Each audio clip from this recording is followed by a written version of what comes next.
Ladies and gentlemen, in just a few weeks we'll see the launch of the Xbox One X, Microsoft touting the system as the world's most powerful console.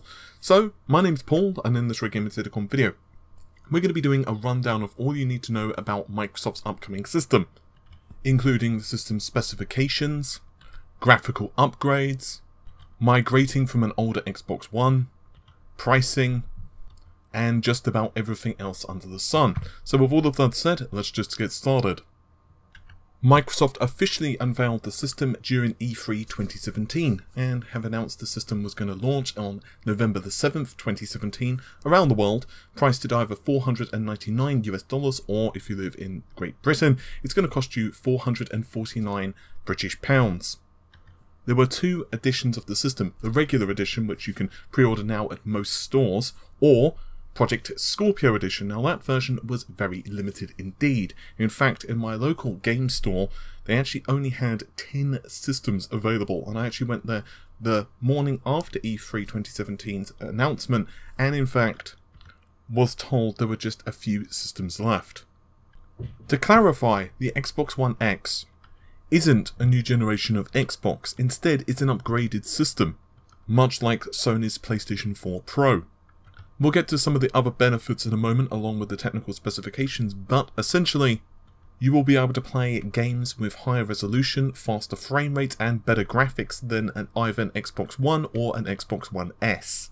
Games which support the Xbox One X will be denoted with enhanced. So how does the system stack up against either the Xbox One or the PlayStation 4 Pro? Well, I'm glad you asked. The original Xbox One had a CPU running at 1.75 GHz, that's 8 custom Jaguar cores, 8 GB of DDR5 memory, and 32 MB of ES RAM, and finally 12 GCN compute units running at 853 MHz. This put out about 1.3 T-flops of compute performance. Compare that to the Xbox One X and I'm sure you'll agree the difference is profound. We have still 8 custom x86 cores, however they're running at 2.3 GHz, considerably more nippy, 40 custom compute units running at 1172 MHz. Perhaps the most profound difference is 12 GB of GDDR5 memory running at 326 GB per second. Oh, and also we have the inclusion of a 4K UHD Blu-ray. Just for laughs, the PS4 Pro runs at 2.1 GHz, 36 GCN compute units running at a much lower 911 MHz, 8 GB of GDDR5 memory, and this puts out 218 GB per second of memory bandwidth. This means that the PS4 Pro puts out about 4.2 T-flops compared to the Xbox One X's 6. We have done a much deeper dive into the Xbox One X versus the PS4 Pro, so you can certainly look at those if you so desire on the channel.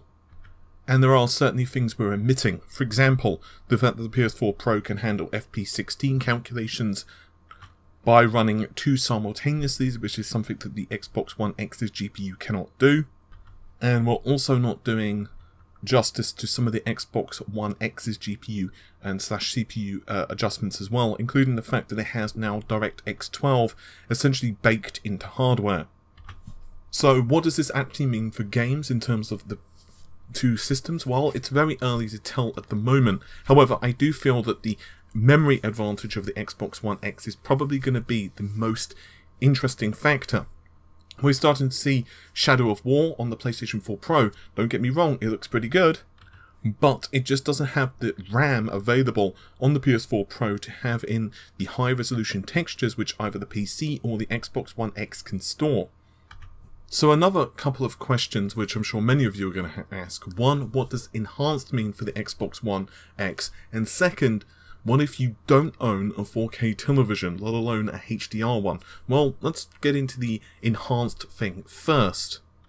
Because this is an upgraded machine, in other words, you're not going to have a game released on the X which wouldn't be compatible with the original system, Microsoft needed a way to inform customers that yes, this game, if you run it on an Xbox One X, is going to look better.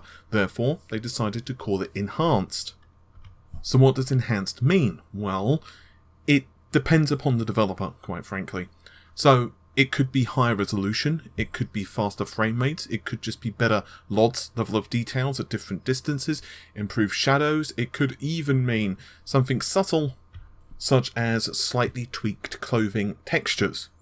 Of course, Microsoft are keen to point out that all of its own first-party games coming forward will be enhanced, plus there are numerous titles which are older which also will be enhanced. This includes, but certainly not limited to, Final Fantasy XV, Gears of War 4, Rocket League, Injustice 2, Killer Instinct, Titanfall 2, and The Witcher 3.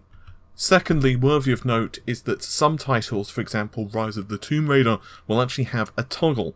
These essentially allow you to choose between, depending upon the game of course, either higher quality favouring frame rate or favouring resolution. This I'm actually totally okay with. In my opinion, it's good to give gamers the choice because some people would prefer, let's say, 60 FPS or higher, others would prefer higher resolution, or perhaps even to have the best of both worlds and have the console dynamically choose based upon current workload. So what about if you've already got a decent TV, let's say a 1080p screen, and you're not quite ready to jump ship to 4K Nirvana? Should you give the Xbox One X a skip? Well, that unfortunately is down to you. What would be ideal is if you could get your friend Bob, or whomever, to bring round his Xbox One X so you could kind of make your own decision. Games will definitely look better on the Xbox One X compared to the vanilla machine. This includes, but not limited to, improved frame rates, better quality textures, and one of the benefits is that if a game does run at a higher resolution natively, it will downsample that image, super sampling, to improve better textures, and overall should look pretty damn shiny. Oh, and while we're on the subject of displays, it's worth noting that the Xbox One X is technically virtual reality capable, but Phil Spencer is not 100% ready to embrace the technology yet. He has said that he has a HTC Vive, a Rift, and also used the PlayStation VR device a lot in demos, but he thinks that at this point the Scorpio is a VR capable console, but whether this happens this year, next year, or the year afterwards, he just doesn't know. So he's leaving it down for the tools to mature a little bit. So if you do want to buy a console with virtual reality in mind right now, then I would probably suggest don't pick up an Xbox One X at launch. Instead, the PS4 Pro is a better buy. If you have the patience, then the X is looking to be a very nice system. Okay, you have an Xbox One or an Xbox One S right now, and you're thinking, well gee, what can I do? Can I transfer all my saves? Is that possible? Of course it is. Not only can you transfer all of your data which exists currently to an Xbox One X, you can actually transfer it right now and get ready. So what you could do is connect an external hard drive and then use the bulk transfer option to copy all of the data to the backup, and then when you've got the Xbox One X, you can simply plug it in and, well, there you go. And even better, there's the mid-October update which has a new option on the system menu which allows you to not only back up and transfer, but you can also download 4K game content ahead of time.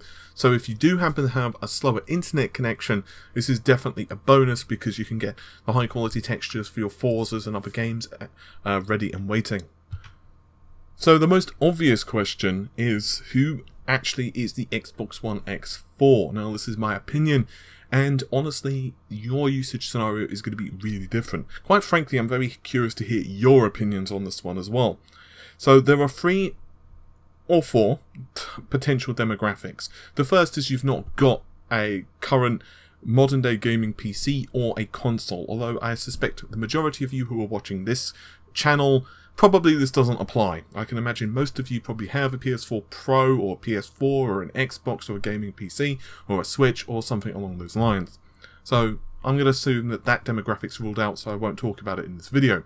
The other 3 are someone who has a PlayStation 4 or a PS4 Pro and would be interested to just primarily console game and buy an Xbox One X. Should you buy it? Well, assuming you don't have a PC, which honestly there are certain exclusive games, console exclusive games actually, I just want to clarify, that are on the PC, and you want to play the best version aesthetically, then the Xbox One X is a good buy. It is expensive, you know, if you're not that fussed about additional graphics, then, you know, if the games that are exclusive on the console are not worth it, then I can certainly see your argument to not jump into the Xbox One X's ecosystem, especially if most of your friends are already on the PS4 network. But other than that, for single player games, if you do not have a gaming PC, I can definitely suggest that you buy an Xbox One X if you're looking for the best versions visually.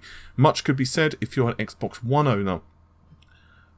It's very tempting for me to suggest buying a Switch if you're an Xbox One owner, or a PS4 Pro, simply because that means you've got more exclusive games that's within your warehouse. You could play the new Mario, you could play Zelda, or of course you could play Uncharted or whatever else. However, if you're very invested in Microsoft's ecosystem at this point, let's say for the sake of argument, you've got a large number of friends online, whether it's Call of Duty, whether it's Destiny or whatever, I can certainly see you wanting to stick to that ecosystem. And I have friends on both the Microsoft and Sony side of the fence, and some of them just don't want to ever switch to the Sony machine because, well, all of their friends are on the Xbox, and primarily they play multiplayer games, so it doesn't really benefit them, and vice versa. The PC, however, is probably the most interesting usage scenario for me, and I've had arguments both with others and myself, not arguments but debates, whether you should buy an Xbox One X if you have a PC. Now I'm going to assume when we're saying PC, we're not talking a system that predates, like, you know, the Voodoo 2. We're talking like a fairly modern system. Let's say, for the sake of this video, an RX 480 or a GTX 1060, something like that. Should you buy an Xbox One X? Honestly, it depends on your usage scenario. And now that sounds like a cop-out, but hear me out.